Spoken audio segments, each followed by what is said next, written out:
a deal that people jumped at. Really fantastic for the USA. Gets everything we wanted, including especially real national security and international security. How so?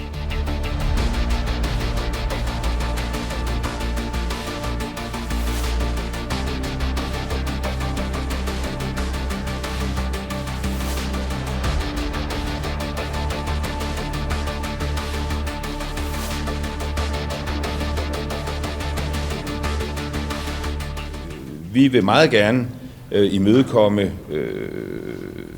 rimelige amerikanske krav. Vi synes også, vi har grundlaget for det, at vi giver op på nogle grundlæggende principper. Det kommer vi aldrig til. Vi lever i 2026. Vi står på et fundament, som i høj grad USA selv har været med til at skabe efter 2. verdenskrig, hvor der er internationale retsregler.